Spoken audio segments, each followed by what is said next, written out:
Traditionally speaking, Pakistan has always been considered India's main enemy, but recent events have put the spotlight on another neighboring country. These events were a jolt to those who thought that Pakistan was the only enemy that India had. And of course, those people cannot be blamed for thinking this because the two countries have been fighting on and off since 1947. End of course हमारी public जो है वो फिल्मों से काफ़ी influenced रहती है और हमारी फिल्मों में भी पाकिस्तान को ही जनरली दुश्मन दिखाया गया है. Very few Hindi films have cast India's other big neighbour China in the role of the enemy. Even though the two countries have fought a full-fledged war in 1962 and had violent skirmishes in both 1967 and in 1987, and not to mention the recent mishap in which the two countries came to violent blows.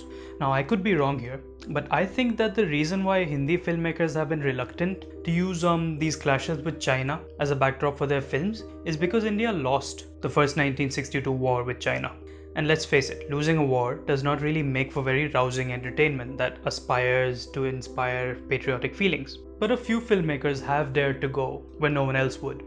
But शुरू करने से पहले मैं एक बार कह दूं कि ये लिस्ट हिंदी फिल्म्स तक ही सीमित है क्योंकि बाकी रीजनल सिनेमा से मैं इतना वेल वर्स्ड हूँ नहीं. हो सकता है कि आपकी लैंग्वेज में कोई फिल्म बनी हो जो इस सब्जेक्ट से डील करती है, but I wouldn't know and I apologise for that.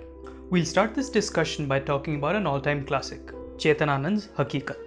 Very few might know that Chetan Anand was actually Dev Anand and Vijay Anand's elder brother. In fact, he was the eldest of the three. Maybe हो सकता है आप में से बहुत लोग इस film के गानों से वाकिफ हो, and we will talk about the music in due time. But let's start by talking about the origins of this film.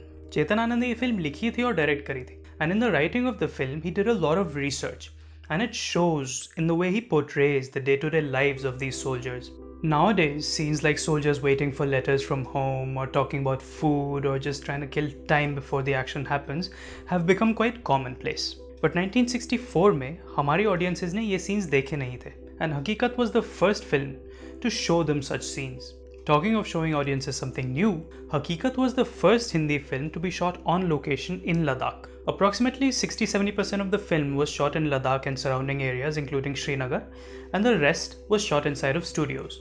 And again, ये पहली बार था जब हमारी audiences ने लद्दाख के लैंडस्केप को फिल्म पर देखा था. Now remember, this was a different time when air travel was not so convenient or so cheap, और social media तो तब था ही नहीं, so very few people actually knew what Ladakh looked like. And हकीकत showed it to them, albeit in black and white. And for the first time, at least to my knowledge, we see soldiers talking about acclimatization because of Ladakh's thin atmosphere and lack of oxygen. Take it easy, boy. ये लद्दाख है, Ladakh. Yes, sir. माना कि तुम्हें दौड़ने का बड़ा शौक है, लेकिन यहाँ हवा में ऑक्सीजन कम है. बड़ी जल्दी दम फूल जाता है. जरा एहतियात से हैं. आओ. Thank you, sir. There are even shots of frostbitten fingers and blistered feet as the soldiers make their way through inhospitable terrain. There are shots of snow-packed mountains and plains that are effective, haunting and chilling, even now, nearly 60 years after the film's release. और film का जो cast है उसे मैं star cast नहीं कहूँगा, I'll call it more of an ensemble. Why? Because no one character is given more weight than the other. Even bit players are given due importance in the film. और आप में से जो keenly observant हैं, and especially those who have an interest in Hindi cinema from 1950s onwards, will recognize many actors as they slide in and out of the film. Of course, on paper, इस film के दो main stars हैं, धर्मेंद्र और Balraj Sahni. But that's on paper only. For example, as you watch the film, you'll see a very young Sanjay Khan trying to find his feet throughout the film.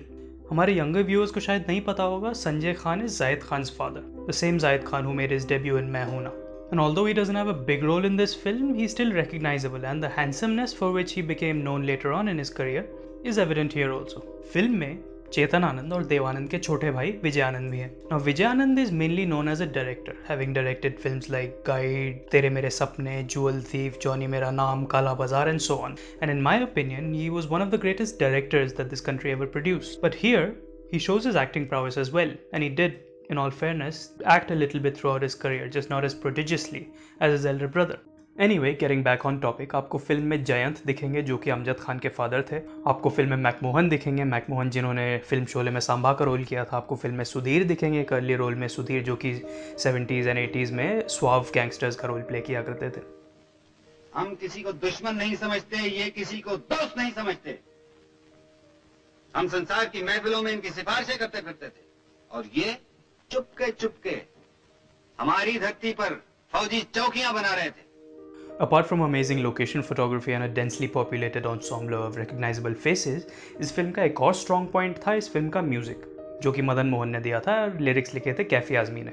Of course, Madan Mohan को king of melody कहा जाता है, and if you listen to the songs of हकीकत, you'll see why. इस film में वो actually popular गाना है कर चले हम फिदा जानो तन साथियों। कर चले हम फिदा जानो तन साथियों, हम तुम्हारे हवाले वतन साथियों। Apart from that very famous song, there's also ज़रा सी आहट होती है तो दिल सोचता है। जरा सी आहट होती है तो दिल सोचता है। There's होके मजबूर मुझे उसने भुलाया होगा। होके मजबूर मुझे उसने भुलाया होगा। And also the very soulful मैं ये सोच कर उसके दर से उठा था। मैं ये सोच कर उसके दर से उठा था। Now these songs by themselves are already great and the lyrics by Kafi Azmi take them to even greater heights. All in all इस फिल्म के बारे में बहुत कुछ कहा जा सकता है जो कि करंट वीडियो के स्कोप के थोड़ा बाहर है। Maybe we'll talk about this film in detail some other time. जैसा कि मैंने पहले कहा था, इस स्पेस में ज़्यादा हिंदी फिल्म्स हैं नहीं। इनफैक्ट इस कॉन्फ्लिक्ट पे सिर्फ 3 और हिंदी फिल्में बनी हैं। ये थी in chronological order Tubelight, 72 Hours Martyr Who Never Died and Paltan. Let's tackle these films one at a time. 1964 में हकीकत के रिलीज होने के बाद इस टॉपिक पर कोई और हिंदी फिल्म बनी ही नहीं until Kabir Khan's Tubelight, which came out in 2017, about 53 years later. Although Tubelight reportedly had a huge budget, the film as a whole feels perfunctory and generic. इस फिल्म के एक्टर्स जेनेरिक हैं, इस film के characters generic हैं, इस film के locations generic हैं, इस फिल्म की स्टोरी जेनेरिक है, इस फिल्म के कॉस्ट्यूम्स जेनेरिक हैं, इस फिल्म का हेयर स्टाइल जेनेरिक है।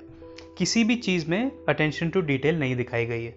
In fact, the film is so generic that you could swap out the backdrop of the 1962 war with any of the other wars that India has fought, and it would make very little difference to the story. The battle scenes, for example, are very generically staged. सामने से गोलियां चल रहे हैं, soldiers cover के लिए डग कर रहे हैं, return fire कर रहे हैं. There are no particular details given as to how the battle is unfolding and proceeding. और जो फिल्म में हिल स्टेशन दिखाया है जहाँ पे सलमान खान होते हैं, वो भी इतना जेनेरिकली दिखाया है कि वो कभी लगता नहीं है कि वो कोई एक्चुअल जगह है। And this hurts the verisimilitude of the film, because at no point do you believe anything that's happening on screen. And on top of all that, the screenplay is a strange combination of being schmaltzy and underwritten. Now generally this does not happen because the very act of writing something schmaltzy results in it being overwrought. But इस film के case में schmaltzy यानी कि overly sentimental भी है screenplay, but at the same time underwritten है. Maybe that's the achievement of the film. All in all, watching this film will not really add to your knowledge of the Indo-Chinese conflict, nor will it really entertain you. Anyway, let's move on to the other films on our list. 72 Hours Martyr Who Never Died is not worth watching. Let's get that out of the way straight off the bat. In fact आपको कुछ points पे उस film को देखते time हंसी आएगी। जहाँ पे ट्यूबलाइट schmaltzy बट अंडररिटन थी, वहीं पे 72 Hours Martyr Who Never Died schmaltzy और overwritten है। It's got hapless direction, the battle scenes are badly staged, the acting is laughable, and it falls into the trap that many other Hindi films fall into, namely the trap of believing that sentimentality equals profundity. Pro tip, it does not. और इस film में slow motion को छोड़ के ज़्यादा कुछ है नहीं। In fact, I think if you take out the slow motion from the film, you'll be left with a film that's barely 20 minutes long. So I don't think there's much point in talking about this film, so we'll move on to the other film on our list. Now, Paltan is not a masterpiece either by any stretch of the imagination, but since it's made by JP Datta, it's got some elements that make the film more watchable. आप में से कई लोग JP Datta को border से जानते होंगे, LOC Kargil से जानते होंगे, रेफ्यूजी से जानते होंगे, which tells us that he knows this beat. He's made war films before and he understands this milieu. And of course, for those of you who don't know, JP Datta's own brother fought in the Indian Army and was killed in action in 1971. So JP Datta has that solid foundation of facts and research to back his films. Even so, Paltan is let down by some questionable acting and repetitive writing. इस film की acting की बात करें, इस film के actors की बात करें तो सिर्फ सोनू सूद की परफॉर्मेंस देखने लायक है। Arjun Rampal on the other hand is his usual lethargic self, and Jackie Shroff isn't given much to do, and the other actors are sometimes laughably bad. अरे भाई परासर, अगर सामने वाले के अंदर डर पैदा करना है ना, तो अपने अंदर का डर निकालना होता है। Still, the plot of Paltan, which is of course based on true events, is interesting enough, and JP Datta does manage to hold your interest for large periods of the film with his diligent attention to detail. The only other thing worth mentioning is the cinematography of the film, which is quite good as far as the lighting goes. Apart from these 4 films that we just spoke about, Hindi फिल्मों में इस conflict का ज़्यादा mention नहीं रहा है, except for maybe Pansing Tomar and Tango Charlie, जिनमें fleeting mentions थे इस conflict के. And now of course Ajay Devgan has just announced that he'll be making a film on the recent skirmish, so let's see how that goes. Maybe Ajay Devgan's announcement and the growing public interest in the Indo-China conflict will result in more films being made on this topic. And that will be a good thing, because we do not want this topic to be forgotten like so many others before it. I hope you found this video informative, and if you did, please feel free to like it and share it, and also subscribe to the channel for more such videos. We'll be back next time with another interesting topic, with another interesting video. Till then, take care. होके मजबूर मुझे उसने बुलाया हो